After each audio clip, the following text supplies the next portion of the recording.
তাদের চারিত্রিক কিছু ব্যবহার যেভাবে চলে গ্রামে এগুলো তুলে ধরাতে তাদের আমাদের পুরো রাগ।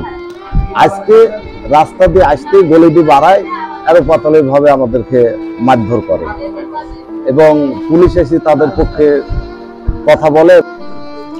আমরা কালকে সংবাদের মাধ্যমে আমাদের মাননীয় পুলিশ কমিশনার মহোদয়ের কাছ থেকে আমরা সাহায্য দিয়েছিলাম। আমরা জানি ওনার সাহায্য আসার আগে ওনারা আমাদের এইভাবে আহত করছে। এখন যদি আমরা তার সহযোগিতা না পাই তাহলে আমরা আজ আহত হয়েছে, কালকে লাশ হতে পারি। তাই অনুরোধ আমাদের মহোদয়ের কাছে, কমিশনারের কাছে, যে আমাদের নিরাপত্তা দিন। অভিযোগের 24 ঘন্টা না পেরোতেই প্রশাসনকে বৃদ্ধা আঙ্গুলি দেখিয়ে আবারও প্রতিপক্ষ সাদ্দাতের আক্রমণে বাদিনুর বানু খাতুনের পরিবার ও গ্রামের মোড়ল আবুল কালাম আজাদকে কুপিয়ে রক্তাক্ত জখম করেছে। গ্রামের মোড়লের দাবি, কাটাখালী থানার ওসির মদতেই সাদ্দাত আমাদের ওপরে এমন আক্রমণ চালানোর সাহস করেছে। আমার নাম মোহাম্মদ আবুল কালাম আজাদ, আমার বাড়ি কাটাখালী দালালপাড়া গ্রামে। কালকে আপনার সাংবাদিক যায় কিছু আমার থেকে তথ্য জানলো সাজ্জাদ আর সাব্বিরের ব্যাপারে। ওই তাদের চারিত্রিক কিছু ব্যবহার যেভাবে চলে গ্রামে এগুলো তুলে ধরাতে তাদের আমাদের পুরো রাগ।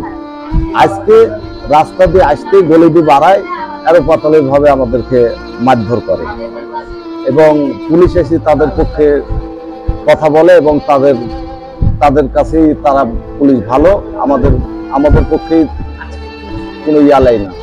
আজকে সেলিম অফিসার, সেকেন্ড অফিসার গেছে তদন্তে। সেলিম অফিসারের সামনেই সাব্বির এবং সাব্বিরের বাপ সাজ্জাদ আমাদের কাছে মানে তাইড়ি আসছে।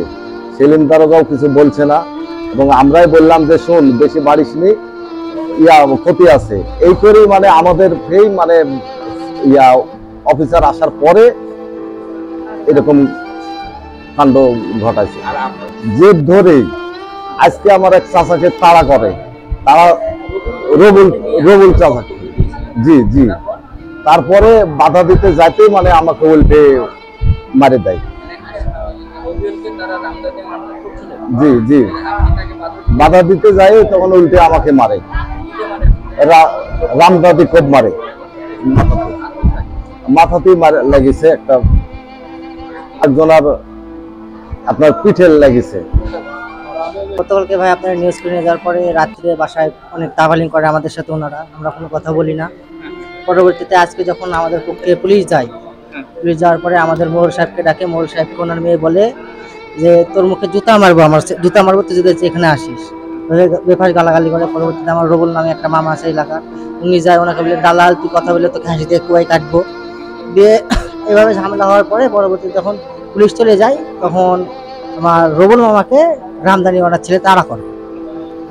তখন আমাদের যে প্রায় 5:30 নাগাদ দিয়ে আমাদের যে মন্ডল ভাই আজাদ ভাই আছে, উনি ধরতে যায়, ওনার পিছে আমিও যাই ধরার জন্য। দিয়ে পরবর্তীতে যখন ওনাকে পায় না তখন আমার আজাদ ভাইয়ের মাথাতে রামদার একটা কোপ দেয়। ওই কোপ লাগার পরে হাতাহাতি করতে করতে আমাকে মারতে লেগেছে, আর আমার রামদার উল্টা পিঠটা এসে লেগেছে মাজাতে, লেগে আমার মাজাতে জখম হয়ে গেছে। দর্শক আপনারা দেখতে পাচ্ছেন নিউজ প্রকাশের জেরে সাদ্দাত এবং সাব্বির বাহিনী বাদীর পরিবারের উপরে আক্রমণ চালায় এবং যতজন এই আমাদের নিউজে কথা বলেছে, সাক্ষী দিয়েছে, সাদ্দাত এবং সাব্বিরের বেপরোয়া জীবন সম্বন্ধে বলেছে, প্রত্যেকের উপরেই নেমে এসেছে অত্যাচার এবং আক্রমণ। দর্শক, আজকে রাজশাহী মেডিকেল কলেজ হাসপাতালে ইসরাফিল এবং দালালপাড়া গ্রামের মোড়ল মোহাম্মদ আবুল কালাম আজাদ 8 নম্বর ওয়ার্ডে ভর্তি রয়েছেন। তাদের মাথায় এবং কোমরে কুপিয়ে রক্তাক্ত জখম করেছেন। যখন আপনাকে এবং গ্রামের মোড়লকে সাদ্দাত এবং সাব্বির রামদাতে মারছিল তখন কি হয়েছিল? যখন মারে তখন আমাদের গ্রামের লোকজন সব রেগে যায়, কারণ আমাদের মোড়লকে মারছে, মন্ডল যিনি মারছে। তখন সবাই এসে ওনাদের গণধলাই দেয়। প্রায় 70 থেকে 80 জন মিলে মারছে ওনারা। এর কারণে আমাদের পুলিশ নিয়ে যায় আমাদের এলাকার সবাইকে কিছু না বলে আমাদের পরিবারে যারা আছে তাদেরকে পুলিশ দিয়ে তাড়া করায়। এতে কি কোনো প্রশাসনিক ব্যবস্থা আপনারা পেয়েছেন? প্রশাসনিক ব্যবস্থা এখন পর্যন্ত আমরা পাই নাই। আমাদেরকে মেডিকেলে পাঠিয়ে দিচ্ছে যে আপনারা মেডিকেলে যান চিকিৎসা করান, আর ওনাদের পুলিশ নিয়ে আসছে বা নিয়ে যাচ্ছে। এটা মানে ওনাদের যারা হচ্ছে আপনাদের উপরে রামদাতে আক্রমণ করেছে তারা এবার পুলিশি ক্ষমতা দেখাচ্ছে। হ্যাঁ, তাদেরকে পুলিশ মেডিকেলে নিয়ে আসছে, আমাদেরকে দেখাচ্ছে, মানে আমাদেরকে হুমকি দিচ্ছে, দিয়ে আবার মেডিকেল থেকে বাসায় নিয়ে যাচ্ছে। তাহলে আমরা আমাদের জানের নিরাপত্তা পাবো কোথায়? আমরা কমিশনার সাহেবের থেকে সাহায্য চাওয়ার পরেও আমাদের থানার ওসি, কাটাখালী থানার ওসি, তিনি কিভাবে আমাদের সাহায্য করে না থাকে?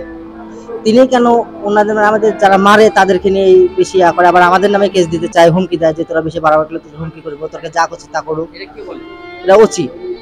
হ্যাঁ হ্যাঁ, উনি হচ্ছে ওই সাব্বিরকে বলেন, সাব্বির বাসায় এসে জোরে জোরে চিল্লাই বলে আর শোনায় আমাদের।